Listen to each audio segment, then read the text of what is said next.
4 more questions, so the gentleman in the hat will be the last person, but let's go over on this side first. My name is Blair Bobier. I work with the New America Foundation.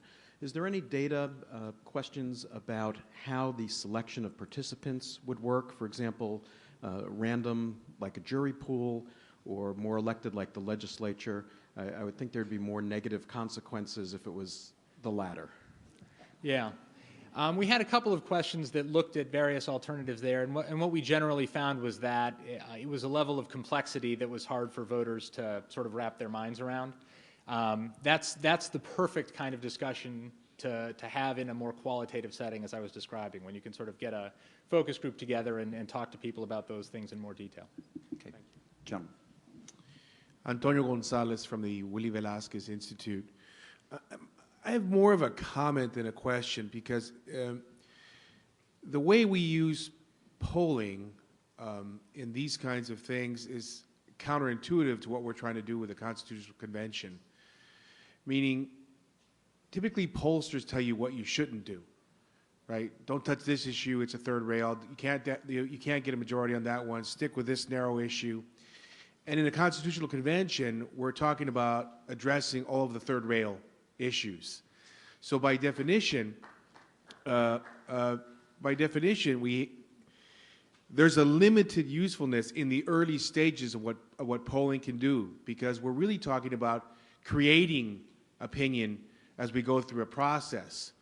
So I just wanted to ask you how you dealt with that contradiction. That's a very good point to raise, and I think the structure of our polling, and hopefully the way I've presented it, is trying to avoid the dynamic you described. We're not trying to tell you based on the data you should do this, you shouldn't do that. And because of that concern, we tried to keep the questions we asked fairly broad, fairly conceptual, to try to just understand, is this idea of a convention something that voters instantly gravitate to? Is it something they completely reject? Or do they have mixed feelings about it? And I think what we found is that middle category. They're more positive than negative, but they have a lot of questions. And so the goal of this research is by no means to shut off any debate or to shut off any options, but simply to say that there seems to be enough interest out there among the public that it's worth this group and others pursuing the idea and opening that conversation with voters. Good morning, Cynthia Murray, North Bay Leadership Council. I was intrigued with your results on the open primary, which when you asked it wasn't something that we are going to be voting on, and I'm wondering how you feel we should proceed now that we have an understanding that there is seemingly strong support for it. Yeah. What we tested was a short conceptual description of an open primary, and obviously voters found it very appealing. About 2/3 in our survey said that they would support it. Now that there is going to be some sort of an open primary measure moving forward to the ballot in June, the way that it's written, the way that the language that's presented to voters is structured is likely to have a significant impact on voters' level of support. We've certainly seen a number of variations of open primary measures in the state before that have had different amounts of success depending on how they were structured and how the campaigns were run.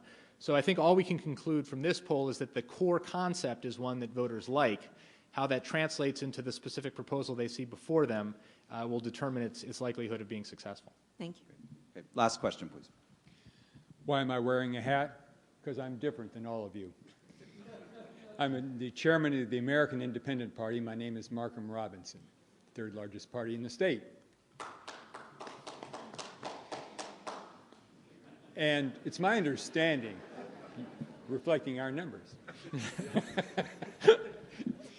it's my understanding that at the beginning of the state of California, when it was admitted to the Union, that it was permitted, as was Texas, to be divided into several states. And if it were, I believe the number was 3, correct me if I'm wrong. And if it were divided, of course, each and every one of them would want to have a constitutional convention. The difficulties of uniting the interests of this very diverse state in so many dimensions could be reduced if we would divide the problem. Thank you. All right. Thank you. And what do you think about that? No, I don't. Okay. Thank you very much, Dave. Thank you for all of the questions and comments.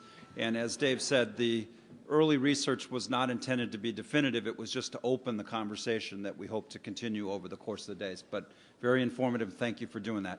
So we are close to on schedule, but I'd like to get us back on schedule. So if we could take a break and be back at your seats at 10:30, that would be terrific. So thank you, and be back at 10:30 for our next conversation.